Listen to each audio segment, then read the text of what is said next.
over here. Here's where the cool people are. Okay, great. Firstly, I will actually start with acknowledging we're on the traditional lands of the Kaurna people. Lord Mayor must always do that. The Aboriginal flag was first flown in the history of the flag itself here in Victoria Square. It's something that I'm very proud of, and so should you be as well. I'm going to be talking about transport. I don't want you to turn your phones on off. I want you to turn them on to silent and tweet like a mofo. Let's get PechaKucha out to the community, and it's your responsibility to be a part of that change. I'm going to talk about transport. I'm going to talk about moving people. This is a conversation not about moving cars, it's all about moving people.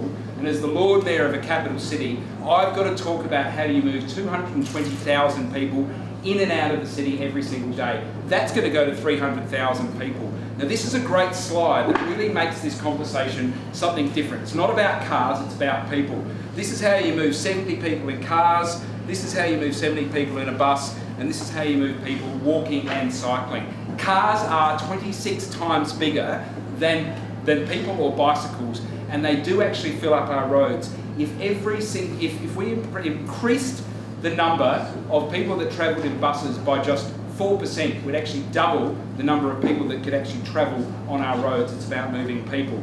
We're really going on a journey from being a walking city to a tram city, then we became a car city, and now it's actually all about this vibrant city. I think it's more about having fun, being cultural, and making the city of Adelaide a much more interesting place. Now, very quickly, hands up, who thinks car parking is too expensive in the city of Adelaide? Go on. I'm right as okay. Right, well, most importantly, the city of Adelaide has 42,000 car parks, more than Brisbane and Perth put together. We have more car parks than either Sydney or Melbourne, and our car parks are at least half the price of any other city in the entire country. So what we have done over the years is provide more car parks than virtually any city per capita on the face of the planet, and we've done a great job. That's okay. Cities need cars and cars need cities. But what we want to do is have a conversation about integrated transport and about choice. This is something that's really important and I'm passionate about. If you get hit by a car doing 50 kilometres an hour, the chances of you dying is 75%. If you reduce that speed to 40 kilometres an hour, the chances of you dying actually goes down to 25%. It is the significant decrease. And in fact, we are the only capital city in the entire nation that doesn't have a blanket 40-speed K limit throughout our city. Brisbane's doing it, Perth's doing it, Melbourne's doing it. Every city in Australia is doing it except Adelaide. I like to ask people, hands up who wants to live next to a freeway? Who wants to have a romantic dinner on a footpath next to a traffic jam? Right. So all of this conversation that we're trying to have about the future of the city is really about two choices. No change up the top, where we actually extrapolate our existing behavioural patterns, or this change. The truth is this wouldn't happen because you wouldn't get development right next to a freeway or a traffic jam.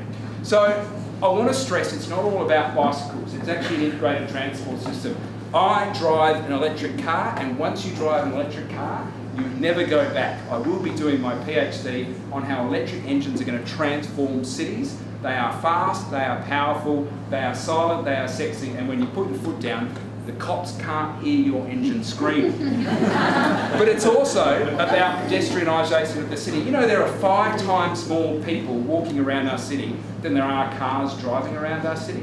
So if you think about the productivity of moving people, every time someone is standing at a traffic light, they are wasting their time. So this idea of pedestrianising the city is obviously really important. As well as cycling, it is important to me, it is important to all South Australians.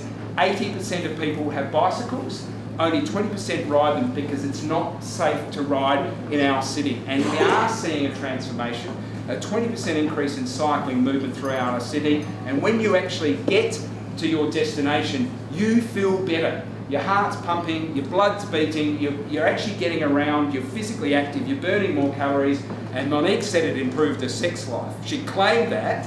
I lost 20 kilos by riding a bicycle, and I'm here to tell you that's true.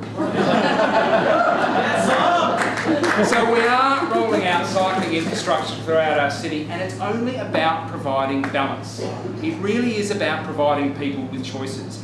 50% of the daily users of this city are under the age of 30, They can't afford a car, and even if they could, I'd rather them ride their bicycle and save the money up to buy a house. Additionally, we actually want them to spend their money on shopping and food in the city. So we're rolling out cycling infrastructure, and every single person who rides a bicycle is one less car on the road. So it means that if you are disabled, if you're aged, if you're a businessman, or if you're a parent with kids, you can actually drive through the city more effectively.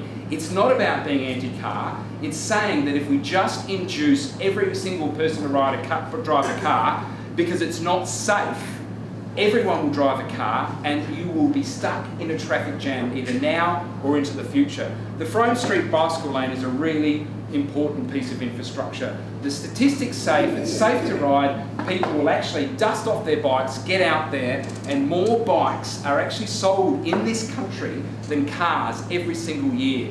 Last generation, 30% of kids rode their bicycles to school and their brains were active when they got to school. Now it's 3%, and we're the second most obese country in the entire world. And Adelaide is actually the most obese state in, South Australia is the most obese state in the nation.